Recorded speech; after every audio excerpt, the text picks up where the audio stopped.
नमो हरिसन्तानं नमो सेदानं नमो आयरियाणं नमो वज्रायाणं नमो लोये सव्वसाहुणम्। हाँ, गिरीश भाई। हम्म। मंगलमय मंगल करण वीतराग विज्ञान नमो ताहि जाते भय अरहंतादि महान करि मंगल करि हो महा ग्रंथ करण को काज जाते मिले समाज सब पावे निज पद राज। इस भवतरु का मूल एक जानहु मिथ्या भाव ताको कर निर्मूल अब करिए मोक्ष उपाय ताको कर निर्मूल अब करिए मोक्ष उपाय। बहुत सुंदर मंगलाचरण आपने किया। सुबह मंगल प्रभात की मंगल बेला है और हमारी चर्चा मोक्ष मार्ग प्रकाशक जी शास्त्र के अंतर्गत 7वें अधिकार में उभयाभासी मिथ्या दृष्टि के स्वरूप में हमारी चर्चा चल रही है। पंडित साहब बहुत विस्तार से इनका कहाँ गलती है वो बताते हुए बहुत सुंदर विवेचन किया कि ये उभयाभासी मिथ्या दृष्टि निश्चय और व्यवहार दोनों के संदर्भ में उसका भ्रम है।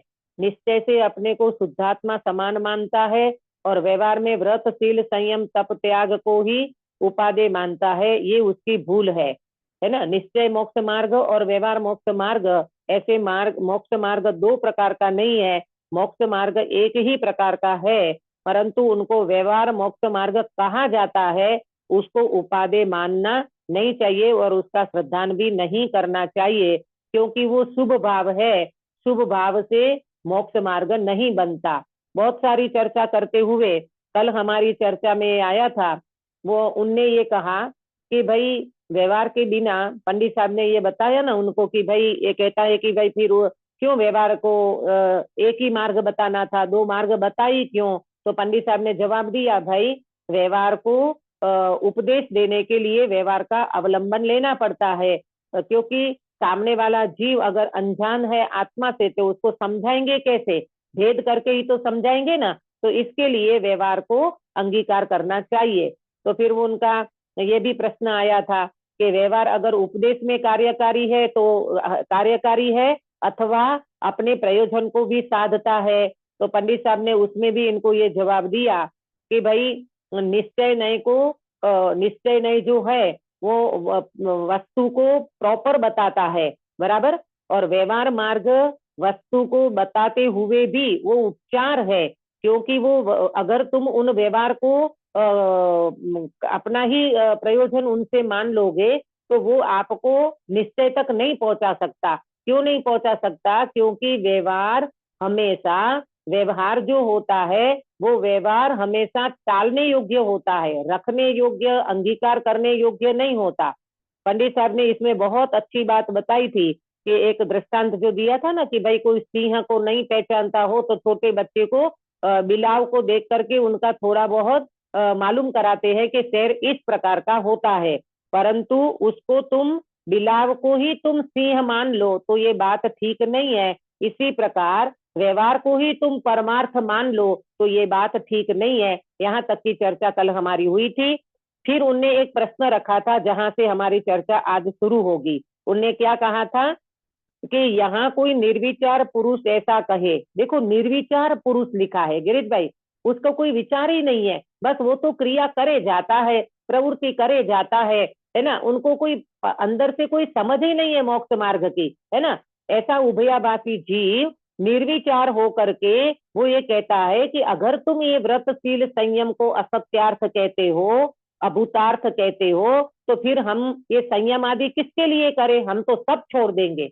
ऐसे जैसे कोई धमकी देता हो ना इस तरफ की ये बात करते हैं। तो पंडित साहब देखो आज उसका क्या समाधान देते हैं। पेज नंबर है 253, मिला सबको?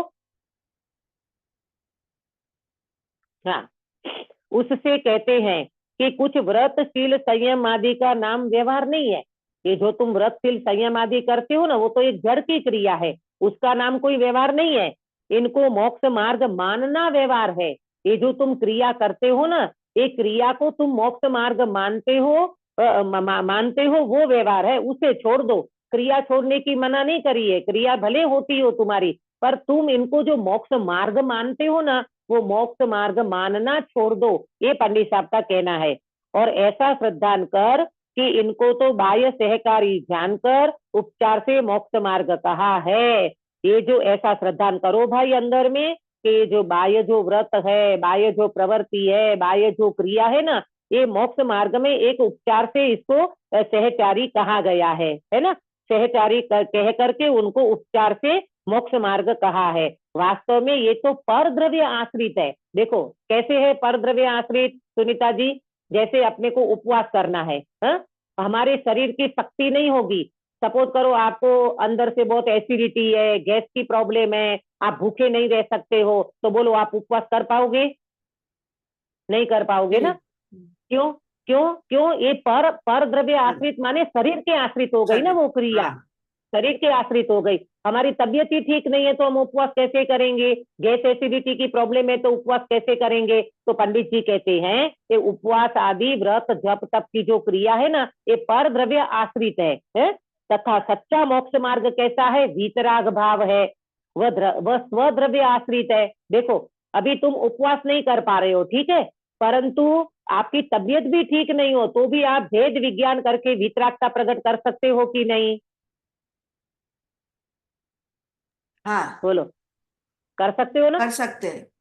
कर सकते हो। भले आपको एसिडिटी का प्रॉब्लम हो, गैस का प्रॉब्लम हो, तो भी आप भेद विज्ञान करके वीतरागता को प्रकट कर सकते हो, पर आप उपवास नहीं कर सकते, है ना। तो ये कहते हैं ये वीतराग भाव वाला जो परिणाम है ना, जो अभिप्राय, उसमें वो स्वद्रव्य आश्रित है, क्योंकि वो आत्मा से होता है। वीतरागता आत्मा से होती है। और ये जो क्रियाएं है ना, वो परद्रव्य आश्रित है। वो शरीर साथ देना चाहिए, ताकत होना चाहिए, शक्ति होना चाहिए, ये सब कुछ होना चाहिए, तब बनता है।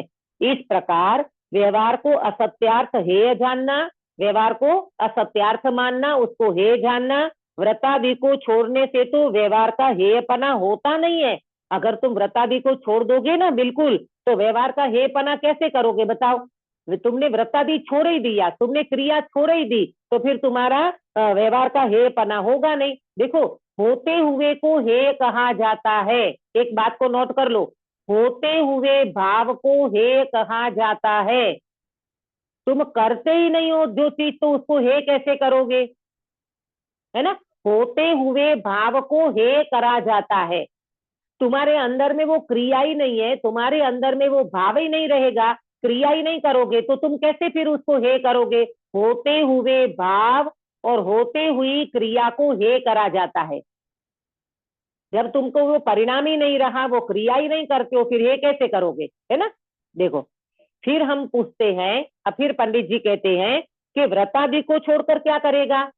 तू कहता है ना मैं व्रतादि छोड़ दूंगा, तो तू करेगा क्या मुझे ये बता।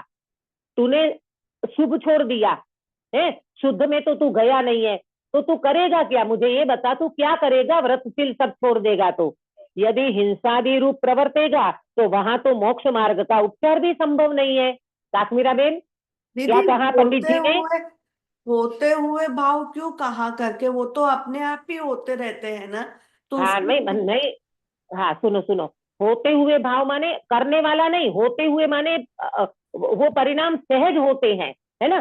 देखो मैं बताती हूँ कैसे। जैसे आज मुझे चतुर्दशी है, और सहजे मुझे आज उपवास करने का परिणाम हुआ, ठीक है, परंतु ये होते हुए जो मेरा उपवास का परिणाम मैंने करा नहीं, मेरे को सहज ऐसे भाव हुआ, ठीक है।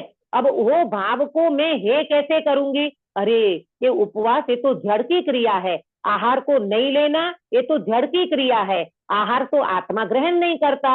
अहो मैं तो अनाहारी चैतन्य तत्व हूँ, ऐसा करके उन उपवास आदि भाव को मैंने हे किया और त्रिकाली ध्रुव भगवान आत्मा को मैंने उपादेय किया, उसका मैंने लक्ष्य किया, उसका मैंने अनुभव किया, तो ये परिणाम होते हुए परिणाम को मैंने हे कर दिया, ऐसा भेद ज्ञान करके। हाँ हाँ, भेद ज्ञान करके ऐसा समझना। हाँ देखो फिर वो ये क्या कहा उन्होंने कि अगर तू व्रतादि को छोड़ देगा तो करेगा क्या, हिंसादि रूप प्रवर्तन करेगा, वहां तो मोक्ष मार्ग का उपचार भी संभव नहीं है। ऐसा क्यों कहा काश्मीरा बेन?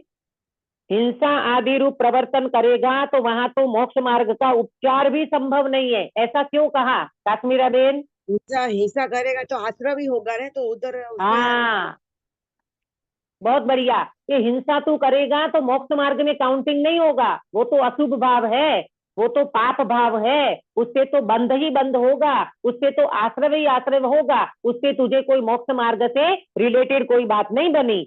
वहां प्रवर्तने से क्या भला होगा? अगर तू हिंसा आदि में, पाप में, झूठ में, चोरी में, कुशील में, परिग्रह में, ऐसे पाप भाव में चला जाएगा ना, तो तेरा भला क्या होगा? कुछ भला होने वाला नहीं है, नरक आदि प्राप्त करेगा। क्या मिलेगा बोलो प्रेमलता जी? 5 भाव में जीव अगर प्रवर्तन करे तो उसको स्वर्ग मिलेगा कि नरक? नरक मिलेगा। नरक मिलेगा, तो पंडित जी कहते हैं नरक प्राप्त करेगा। बताओ पंडित जी की सोच तो देखो कैसी नस पकड़ते हैं कि भैया तू शुभ भाव, वो धमकी देता है, धमकी माने उनका ये कहना है, उनको अंदर से एक्साइड बना हो गया कि अरे हम इतना करते हैं, तुम इसको धर्म नहीं कहते हो, तुम इनको मोक्ष मार्ग नहीं कहते हो, जाओ हम तो छोड़ देंगे। जैसे छोटा बच्चा नहीं कहता जाओ मम्मा मैं नहीं करूंगा, ऐसे कहता है मैं नहीं करूंगा, हम तो छोड़ देंगे। तो कहते भैया तू शुभ में से अशुभ में चला जाएगा तो तू नरक में चला जाएगा, तेरा भला क्या होगा? इसलिए ऐसा करना तो निर्विचारपना है। ये जो व्यक्ति विचार नहीं करता ना, ये निर्विचार व्यक्ति ऐसा करेगा। जिसको विचार होगा ना, तब तो तोडरमल जी साहब ने इसी में कहा देखो तत्व विचार की महिमा, जो तत्व का विचार करता है वो व्यक्ति आगे जाकर के आत्मा की प्राप्ति कर सकता है। तथा व्रतादि रूप परिणति को मिटाकर केवल वितराग उदासीन भाव रूप होना बने तो अच्छा ही है। तू अगर व्रतादि रूप परिणति को मिटा दे और फिर आगे जाकर के तू वितराग भाव, उदासीन भाव रूप बने तो अच्छा ही है। वह निचली दशा में हो नहीं सकता। ऐसी उदासीनता जो मुनिराजों को होती है, ऐसी वितरागता और ऐसी उदासीनता निचली दशा में नहीं होती है। निचली दशा का यहाँ पर मिथ्यात्व को भी लेना, मिथ्यात्व को भी निचली दशा कहेंगे, फिर सम्यक दर्शन को भी, चौथे गुणस्थान वाली दशा भी नीचे की दशा है, श्रावक की दशा भी नीचे की दशा है, मुनिराज की दशा उत्कृष्ट दशा कहलाती है। इसको ऐसा समझना। तो पंडित जी क्या कहते हैं? ऐसी वितरागता और ऐसा उदासीन भाव निचली दशा में संभव नहीं है, इसलिए व्रतादि साधन छोड़कर स्वच्छंद होना योग्य नहीं है। क्या कहा? व्रतादि साधन छोड़कर स्वच्छंद होना योग्य नहीं है। इसे तो भला है तू व्रतादि में रह, तू शुभ भाव में रह, तू बिल्कुल शुभ को छोड़ करके तू अशुभ में चला गया, ये तो स्वच्छंद हो गया, ये बिल्कुल मोक्ष मार्ग में नहीं चलेगा।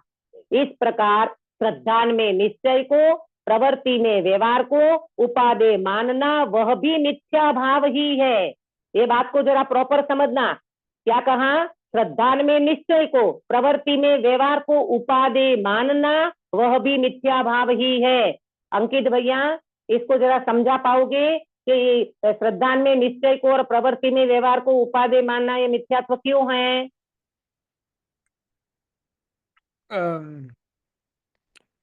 निश्चय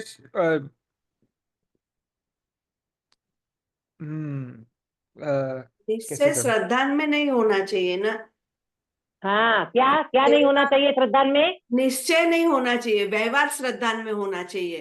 नहीं दीदी, गलत। व्यवहार करते निश्चय करते हम श्रद्धा ऐसा में मानते हैं, खपे। व्यवहार करते करते मोक्ष हो जाएगा, वो श्रद्धा हाँ हाँ मतलब ऐसे, हाँ एक मिनट, ये कह रहे हैं पंडित जी यहाँ पर, जैसे तुम निश्चय का श्रद्धान करते हो ना, वो तो ठीक है कि मैं त्रिकाली ध्रुव भगवान आत्मा और मेरे आश्रय से ही मेरा मोक्ष होगा, शुद्धात्मा के आश्रय से मोक्ष होगा, ये तेरा जो श्रद्धान है ना निश्चय का, वो तो ठीक है। परंतु प्रवृत्ति में व्यवहार को उपादेय मानना, ये उपादेय शब्द पे फोकस करो। प्रवृत्ति में व्यवहार होगा जरूर, परंतु उनको उपादेय मानना नहीं है। अगर ऐसा मानोगे तो मिथ्यात्व ही होगा।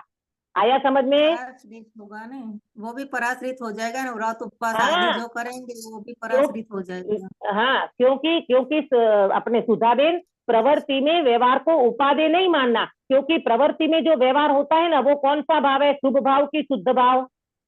शुभ भाव है। शुभ भाव है। शुभ भाव है। तो तुमने शुभ भाव को उपादेय मान लिया, तो तुमने बंध को और आश्रव को उपादेय मान लिया, है ना?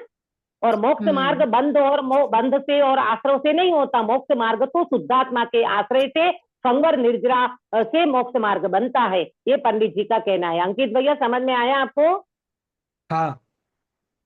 देखो बेटा, प्रवृत्ति में व्यवहार होगा जरूर, क्रिया नहीं छूटेगी, परिणाम भी नहीं छूटेंगे, परंतु उनको उपादेय नहीं मानना। देखो, मैं एक एग्जाम्पल दूं। जैसे एक कन्या है, अक्सा बेटा, एक कन्या है, ससुराल में अपने देवर हैं, जेठ हैं, ससुर जी हैं, है ना, देरानी जेठानी, जो भी कुछ है घर में मेंबर, उन सबके साथ व्यवहार तो करती है, पर क्या दियर और जेठ के साथ पति जैसा व्यवहार करेगी? नहीं।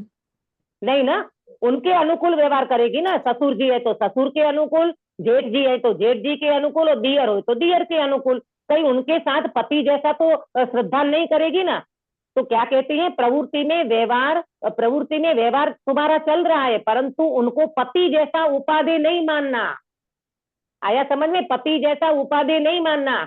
इसी तरह यहाँ प्रवृत्ति में तुम्हारा क्रिया चले, प्रवृत्ति चले, उपवास करो, व्रत करो, तप करो, सब कुछ करो, कोई मना नहीं है, परंतु उनको निश्चय जैसा उपादेय नहीं मान लेना, उनको मोक्ष मार्ग नहीं मान लेना। कहा जाता है वो अलग बात है, परंतु मोक्ष मार्ग नहीं मानना, श्रद्धा में, मान्यता में। देखो, तथा यह जीव दोनों नयों का अंगीकार करने के अर्थ कदाचित अपने को शुद्ध सिद्ध समान रागादि रहित केवल ज्ञानादि सहित आत्मा अनुभवता है।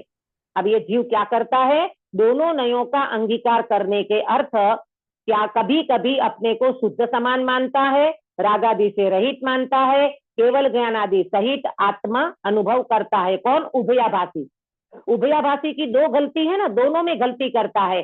कैसा करता है? कभी कभी तो निश्चयाभासी जैसा मानता है, मैं तो सिद्ध समान शुद्ध हूँ, और व्यवहार में क्या करता है? व्रत, शील, संयम, तप, जब इससे धर्म होगा, इन क्रिया से धर्म होगा, और ये मोक्ष मार्ग है, माने दोनों को मोक्ष मार्ग मानता है, और दोनों में पैर रखता है, दोनों को इक्वल मानता है। तो क्या करता है? देखो, ध्यान मुद्रा धारण करके ऐसे विचारों में लगता है तो ऐसा आप नहीं है।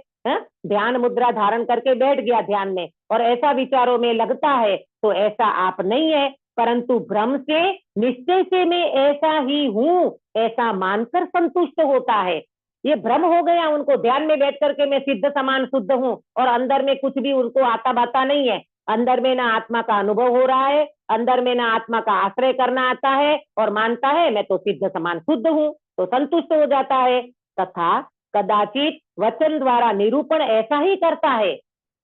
कभी कभी प्रवचन करेगा ना, कभी किसको समझाएगा ना, तो भी निरूपण ऐसा ही करेगा, हे जगत के जीवो, अपन भी सिद्ध समान शुद्ध हैं, भगवान जैसा ही अपना स्वरूप है, ऐसा सारा निरूपण करेगा। परंतु अब ये टोडरमल जी वाला परंतु बहुत खतरनाक है। परंतु निश्चय तो यथावत वस्तु को प्ररूपित करता है। इनको पता नहीं है, निश्चय माने सत्यार्थ वस्तु को प्ररूपित करता है।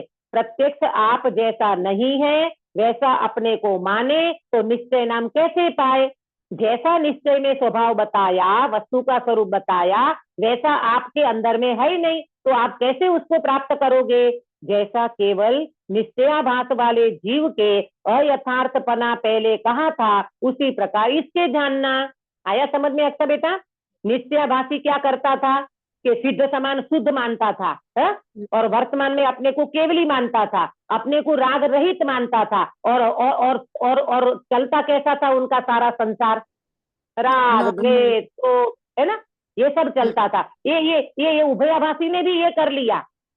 उभयाभासी ने उभयाभासी ने अकेले निश्चय को पकड़ लिया। कैसा? मैं तो सिद्ध समान शुद्ध हूँ, ध्यान में बैठ गया, अपने को भगवान आत्मा मानने लगा कि मैं तो ऐसा हूँ वैसा हूँ। पंडित जी कहते हैं इससे कुछ होने वाला नहीं है, अंदर में उसकी फीलिंग आना चाहिए, वेदन आना चाहिए, वो तुझे आया नहीं है। अथवा यह ऐसा मानता है कि इस नए से आत्मा ऐसा है, इस नए से ऐसा है, बस वो गुणा भाग करता रहता है, इस नए से ऐसा, इस नए से ऐसा, इस नए से ऐसा, इस नए से ऐसा। तो आत्मा तो जैसा है वैसा ही है। बोलो, मैंने आपको बताई थी 4 बातें, कहाँ कहाँ नए नहीं लगता। 4 बातें बताई थी, 4 जगह पे नहीं लगता। द्रव्य में, कौन बताएगा? हाँ, द्रव्य में नहीं लगता, पर्याय में नहीं पर्याय में, लगता, घटना में नहीं लगता, स्थिति और में, प्रवृत्ति में प्रवृत्ति में। नहीं लगता, प्रवृत्ति में नहीं लगता। अरे भैया, नए तो एक समझने का एंगल है। तू गुणा भाग करता रहता है कि निश्चय इस नए से ऐसा और इस नए से ऐसा। अरे नए को ये छोड़, तू अंदर देख भाई, आत्मा तो जैसा है वैसा है, परंतु उसमें नए द्वारा निरूपण करने का जो अभिप्राय है उसे नहीं पहचानता। हाँ, इस नए से ऐसा, निश्चय नए से ऐसा, व्यवहार नए से ऐसा। हाँ, अरे यहाँ तो पंडित जी कह रहे हैं भैया, ये वस्तु का जो निरूपण करा गया है ना, उसके अभिप्राय को तो तू पहचानता नहीं है। अरे आत्मा तो जैसा है वैसा है, उसको तू नए से देखता है। अरे तू एक बार ये भगवान आत्मा का वेदन कर, तो वहां तुझे पता चलेगा कि आत्मा वास्तव में कैसा है। नयों से तो एक एंगल बताया जाता है, कथन करने की पद्धति होती है, उसमें किस एंगल से तुम आत्मा को देखते हो वो समझाया गया है। कोई वस्तु में नए थोड़ी होती है, वस्तु में नए भाई नहीं होते।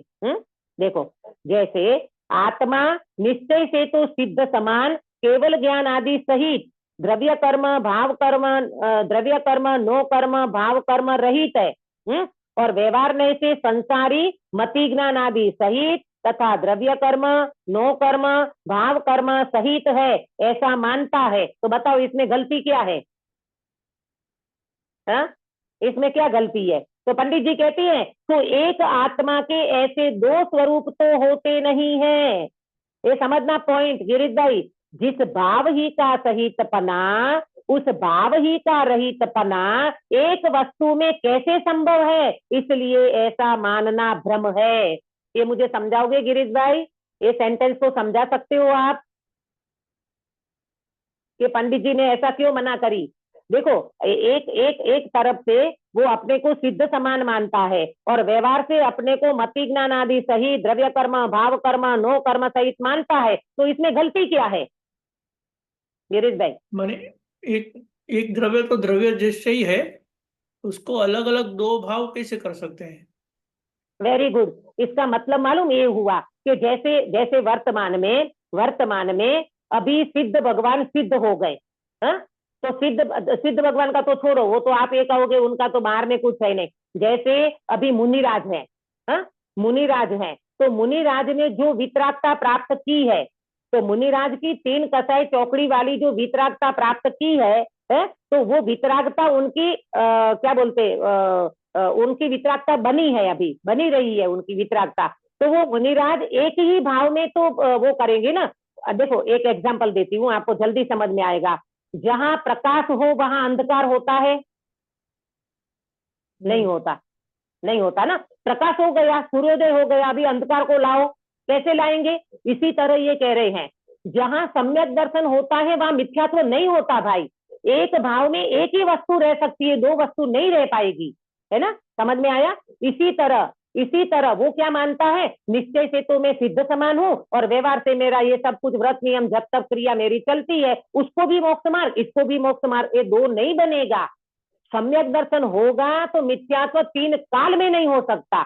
एक वस्तु में एक ही भाव हो सकता है। अगर तुम सम्यक दृष्टि होगो तो तुम्हारा सम्यक भाव कहलाएगा, अगर तुम मिथ्या दृष्टि हो तो तुम्हारा मिथ्या भाव कहलाएगा। लेकिन 2 चीज तो नहीं रहेगी ना, एक म्यान में 2 तलवार नहीं रह सकती, ये पंडित जी का कहना है। मैंने शॉर्ट में समझा दिया। आया समझ में काश्मीरा बेन आपको? तो दीदी हम अभी तो हम ऐसा विचार तो करते हैं ना कि द्रव्य से मैं ऐसा हूँ और पर्याय से ऐसा हूँ, वो तो हम नहीं, चित्त मनन देखो में करते हैं ना। देखो, हाँ नहीं, देखो काश्मीरा बेन, ये आप चिंतन करते हो ना, ये आपका प्रॉपर है।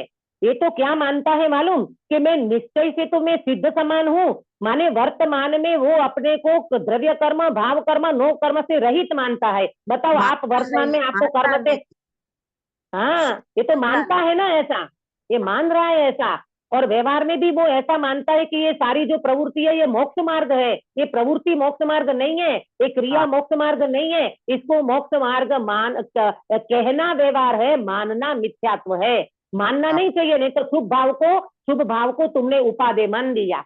बराबर। हाँ हाँ ऐसा ऐसा समझा रहे हैं यहाँ पर, देखो। हाँ तो फिर पंडित जी कहते हैं किस प्रकार है, तो अभी पंडित जी जवाब देंगे। देखो इतना बढ़िया सटीक जवाब दिया है पंडित जी ने, ये एक दृष्टांत दे करके।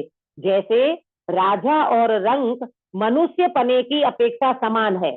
अब समझना, राजा और रंक मनुष्य पने की अपेक्षा समान है। राजा भी मनुष्य है और रंक भी मनुष्य है, बराबर। इस अपेक्षा से मनुष्य पने की अपेक्षा से राजा और रंक दोनों समान है। उसी प्रकार सिद्ध और संसारी को जीवत्व पने की अपेक्षा समान कहा है। किस अपेक्षा से समान है सुनीता जी? सिद्ध और संसारी किस अपेक्षा से समान है? द्रव्य की अपेक्षा से। जीवत्व पने की अपेक्षा। हाँ। हाँ द्रव्य कहो जीवत्व कहो, एक ही बात है। जीवत्व पने की अपेक्षा कौन समान है? सिद्ध और संसारी। जैसे एग्जाम्पल में क्या दिया था गिरीश भाई? एग्जाम्पल में क्या दिया था? अभी दिया ना एग्जाम्पल, मैंने लाइन पढ़ी। मैंने राजा और रंक ये सब हाँ मनुष्य की अपेक्षा समान है। Very good. और जैसे राजा और रंक मनुष्य की अपेक्षा समान है, ऐसे सिद्ध और संसारी जीवत्व की अपेक्षा समान है। ठीक है, अब देखो, केवल ज्ञान आदि की अपेक्षा समानता मानी जाए तो है ही नहीं। अब बताओ सिद्ध और संसारी में किसको केवल ज्ञान है और किसको नहीं है? सिद्ध भगवान को केवल ज्ञान है, मनुष्य को हाँ नहीं। नहीं है, तो ऐसे तुम समानता मान लोगे तो हद हो गई भाई। तो फिर सिद्ध और संसारी में भेद ही कहाँ रहा? वो तो दोनों इक्वल हो गए ना। अच्छा बेटा, आपको समझ में आ रहा है अंकित? हाँ दीदी। है ना? कितना कितना सटीक दृष्टांत दिया पंडित जी ने, कि केवल ज्ञान आदि अपेक्षा समानता मानी जाए तो है ही नहीं। संसारी के निश्चय से मति ज्ञान आदि ही है, मति ज्ञान आदि ही है। अभी संसारी है अपन, वर्तमान में पर्याय अपेक्षा। बोलो आपको कौन सा ज्ञान वर्तता है सुधाबेन? वर्तमान में कौन सा ज्ञान लेके बैठे हैं हम सब? मति ज्ञान, मति ज्ञान। मति ज्ञान, श्रुत ज्ञान, दो ज्ञान है ना अभी हमको, मति ज्ञान और श्रुत ज्ञान। और वो कहता है कि सिद्ध और संसारी में हमें तो कोई भेद ही नहीं, सब ऐसा नहीं होता भाई। देखो कितना बढ़िया पंडित जी समझा रहे हैं कि संसारी के निश्चय से मति ज्ञान आदि ही है, सिद्ध के केवल ज्ञान है। अंतर पड़ गया ना? सिद्ध और संसारी में वो समान मानता था, जीवत्व की अपेक्षा समान है, परंतु सिद्ध और संसार में जमीन आसमान का अंतर है। सिद्ध भगवान को केवल ज्ञान है और संसारी को मति श्रुत ज्ञान है। इतना विशेष है। क्या विशेष है? कि संसारी के मति ज्ञान आदि के कर्म के निमित्त से है। अपने को जो ये क्षेत्रम ज्ञान है ना, मति श्रुत ज्ञान है ना, ये कौन कौन से उदय से है? कर्म के निमित्त से है।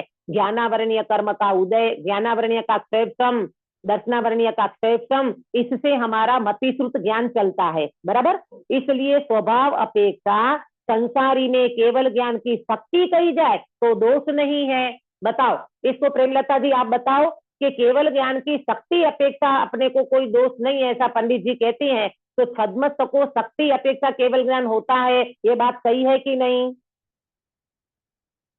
सही है ना दीदी? कैसे? शक्ति तो है अंदर में, केवल ज्ञान हाँ लेने की। Very good. आज हमारा मति श्रुत ज्ञान है ना, भले आज हमारा छोटा ज्ञान है, परंतु अपने अंदर में शक्ति पड़ी है केवल ज्ञान लेने की, और वो शक्ति कभी न कभी हमारी प्रकट होगी, भले आज नहीं तो जब अपन केवली होंगे तब प्रकट होगी। इतना तुम मानो तो कोई दोष नहीं है। जैसे रंक मनुष्य में राजा होने की शक्ति पाई जाती है, उसी प्रकार यह शक्ति जानना। यहाँ पर ये दृष्टांत अपने को एकदम सटीक बैठेगा। चाय वाले मोदी जी, पहले मोदी जी चाय बेचते थे, ठीक है, तब तो रंक दशा थी, तब तो उनकी गरीब अवस्था थी। फिर वो मोदी जी आज प्रधानमंत्री बन गए तो राजा बन गए कि नहीं देश के? बोलो गिरीश भाई, आज राजा बन के बैठे हैं ना मोदी जी। हाँ। जी। तो ये कहाँ से आया? ये कहाँ से आई?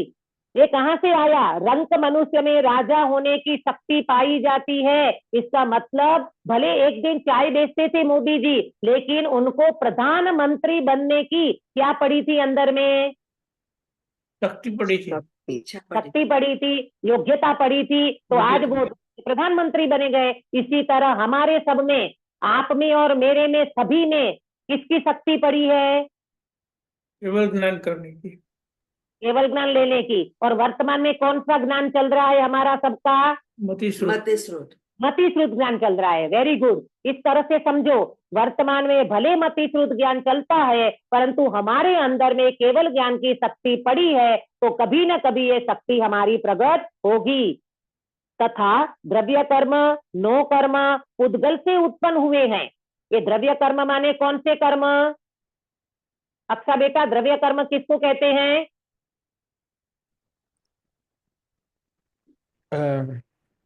आठों कर्म, आठों कर्म। हाँ, आठों कर्म, घाती अघाती ध्यानावर्णीय, दर्शनावर्णीय, अघाती अघाती दोनों ले लेना। द्रव्य कर्म माने 8 कर्म, बराबर। और नो कर्म माने शरीर आदि, ये जो भी पुद्गल है ना, इन सबको नो कर्म कहते हैं। तो ये तो सब पुद्गल हैं और पुद्गल से हुए हैं। द्रव्य कर्म, नो कर्म पुद्गल से उत्पन्न हुए हैं। अच्छा, मुझे बताना काश्मीरा बेन, द्रव्य कर्म को पुद्गल क्यों कहा?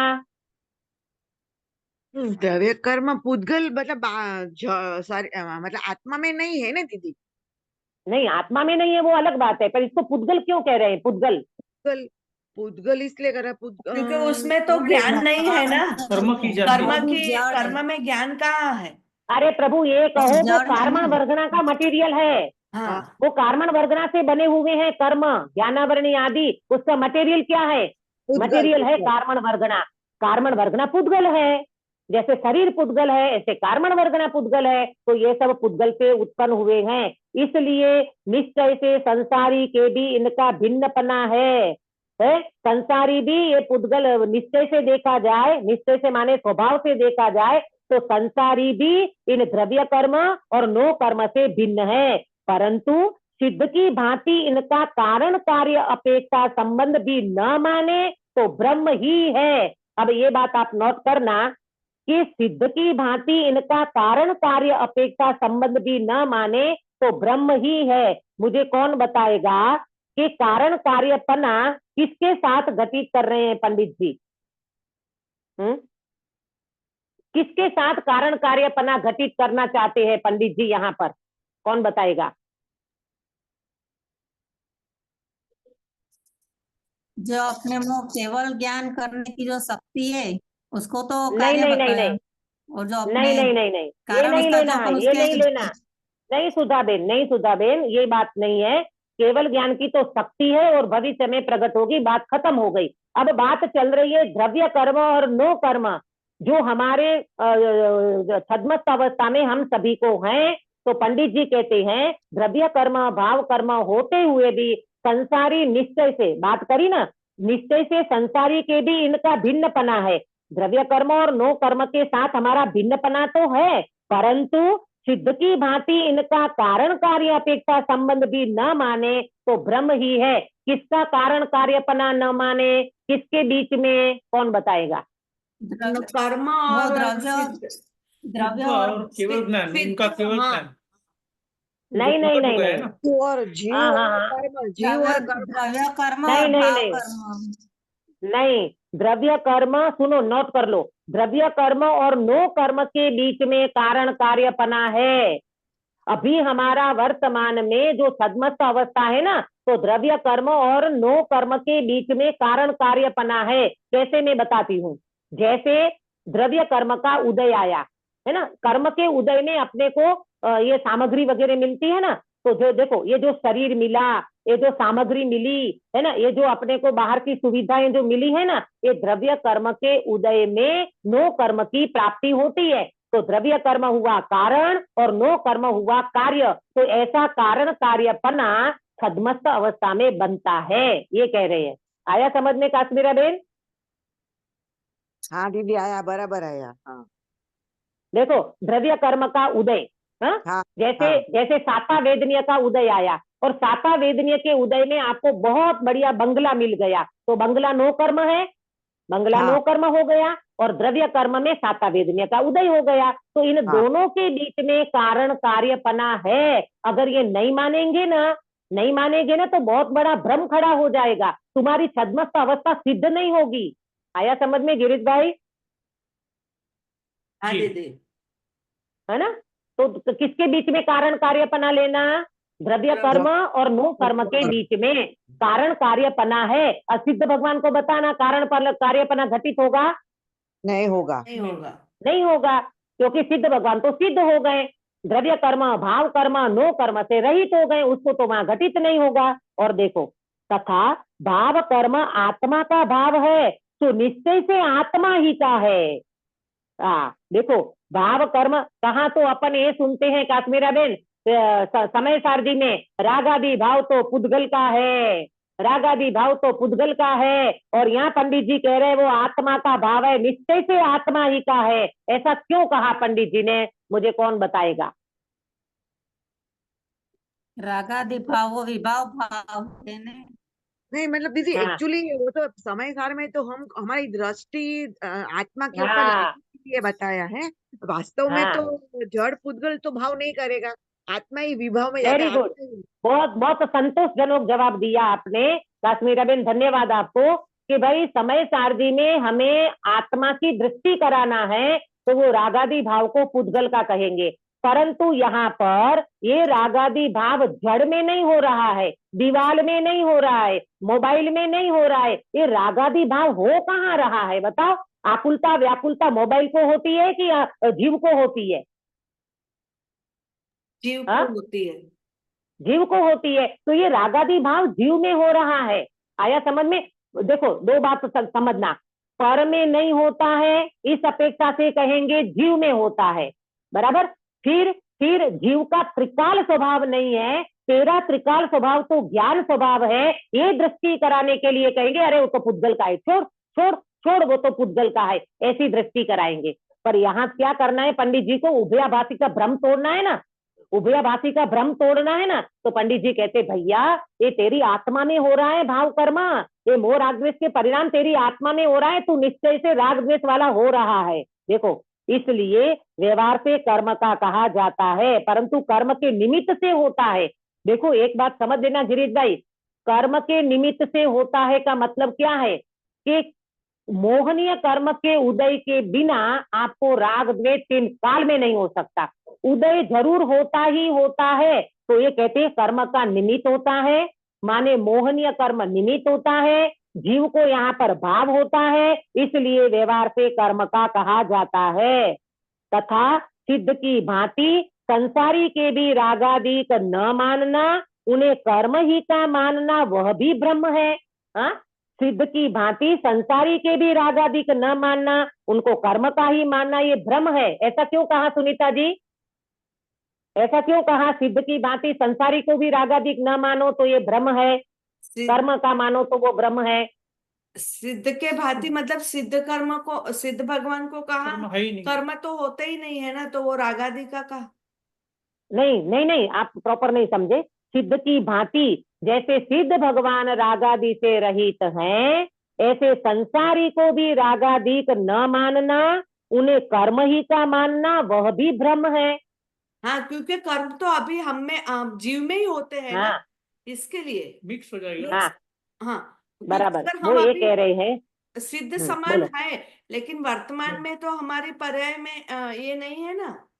हाँ, वीतरागता प्रकट नहीं हुई है अभी, है ना, वीतरागता प्रकट नहीं हुई है। तो ये कहते हैं कि सिद्ध की भांति तुम भी अपने को वर्तमान में रागादि से रहित मानो, और ये कर्म ही का मानना, उन्हें कर्म ही का मानना वह भी भ्रम है। वो कहता है वो तो कर्म के उदय से होते हैं, रागादि कर्म का है। नहीं नहीं नहीं नहीं नहीं, ये तुम्हारी गलती है, तुम्हारे अंदर में रागादिक हो रहे हैं, तुम इसमें इन्वॉल्व हो रहे हो, तुम्हारे अंदर में ये परिणाम हो रहे हैं, और तुम कहते हो ये तो कर्म का है, और ऐसा भी नहीं चलेगा। स्वीकार करो, रागादि मेरे में हो रहे हैं, मुझे आकुलता व्याकुलता होती है, कर्म का उदय निमित्त है, परंतु गलती तो मेरी है कि मैं इसमें जुड़ता हूँ। ये पंडित जी कह रहे हैं, ऐसे छोड़ेंगे नहीं पंडित जी, तुम कर्म का कह दो, उसका कह दो, उसका कह दो और छूट जाओ। बोले ऐसा नहीं चलता, प्रॉपर मोक्ष मार्ग का प्रॉपर ज्ञान करना चाहिए। देखो इस प्रकार नयों द्वारा, समय हो रहा है, इस प्रकार नयों द्वारा, ये इतना पूरा करूंगी मैं, इस प्रकार नयों द्वारा एक ही वस्तु को एक भाव अपेक्षा ऐसा भी मानना और ऐसा भी मानना, वे तो मिथ्या बुद्धि है।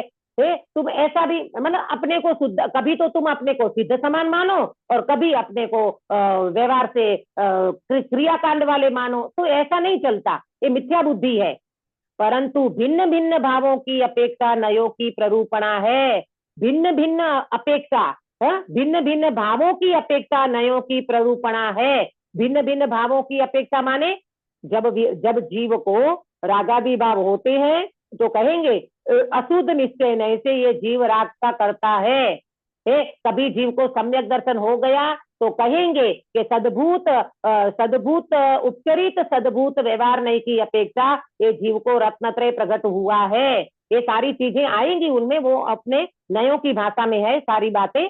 परंतु कहने का मतलब सोच में इतना है, भिन्न भिन्न भावों की अपेक्षा नयों की प्ररूपणा है। जैसा जैसा व्यक्ति का भाव होगा ना, वैसे एंगल से वो नए को लगाया जाता है। ये समझना, जैसा जैसा आपका भाव होगा ना, उस अपेक्षा से नए को लगाया जाता है। देखो जैसे कोई व्यक्ति शरीर और आत्मा को एक मानता है, शरीर और आत्मा को एक कहता है, मानता नहीं कहता है, तो कौन सी अपेक्षा से बात है? निश्चय नहीं की व्यवहार अपेक्षा। नहीं से व्यवहार एक हाँ, बात नहीं, कैसे हो नहीं सकती है? नहीं, देखो जीव और शरीर और आत्मा को एक कहना, ये व्यवहारने का कथन है। व्यवहारने से कहा जाता है ये पंचेंद्रिय जीव है, ये एकेंद्रिय जीव है। तो आपने कैसे बताया? संयोग की अपेक्षा, शरीर की अपेक्षा को लेकर के आपने कहा कि जीव और शरीर को देख करके आपने बताया कि ये आत्मा है, एकेंद्रिय जीव है, पंचेंद्रिय जीव है। तो ये व्यवहार से कहा गया। आया समझ में? निश्चय से तो शरीर भिन्न है और आत्मा भी भिन्न है, तो भिन्न भिन्न भावों की अपेक्षा नयों की प्ररूपणा है। ऐसा मानकर यथासंभव वस्तु को मानना तो सच्चा श्रद्धान है। इसलिए मिथ्या दृष्टि अनेकांत स्वरूप वस्तु को मानता है, परंतु यथार्थ भाव को पहचान कर नहीं मान सकता, ऐसा जानना।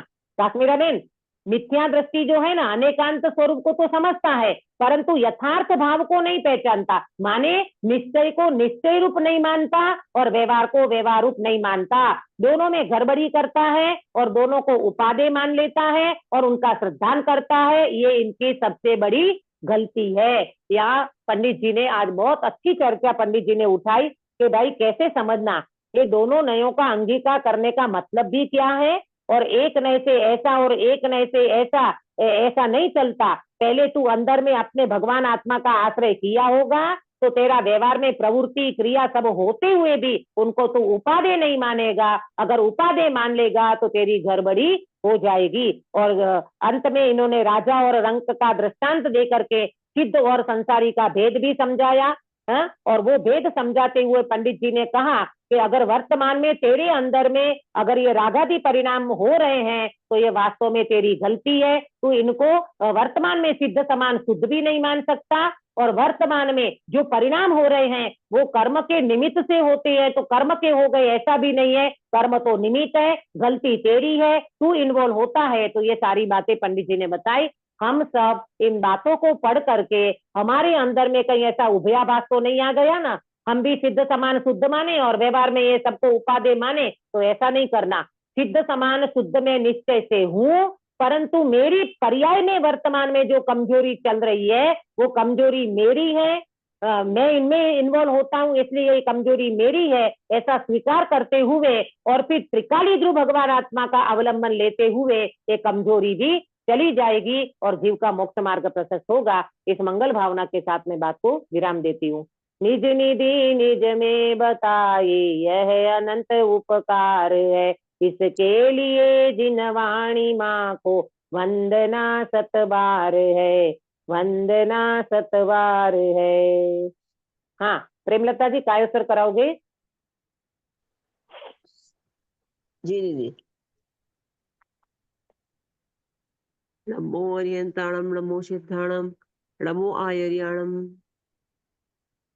नमो वछायाणं नमो लोवे सव्वसाहुणं नमो अर्यन्ताणं नमो सिद्धाणं नमो आयर्याणं नमो वछायाणं नमो लोवे सव्वसाहुणं नमो अर्यन्ताणं नमो सिद्धाणं नमो आयर्याणं नमो वछायाणं नमो लोवे सव्वसाहुणं नमो अर्यन्ताणं नमो सिद्धाणं नमो आयर्याणं नमो वछायाणं नमो लोवे सव्वसाहुणं नमो अर्यन्ताणं नमो सिद्धाणं नमो आयर्याणं नमो वछायाणं नमो लोवे सव्वसाहुणं नमो अर्यन्ताणं नमो सिद्धाणं नमो आयर्याणं नमो वछायाणं नमो लोवे सव्वसाहुणं नमो अर्यन्ताणं नमो सिद्धाणं नमो आयर्याणं नमो वछायाणं नमो लोवे सव्वसाहुणं नमो अर्यन्ताणं नमो सिद्धाणं नमो आयर्याणं नमो वछायाणं नमो लोवे सव्वसाहुणं नमो अर्यन्ताणं नमो सिद्धाणं नमो आयर्याणं नमो वछायाणं नमो लोवे सव्वसाहुणं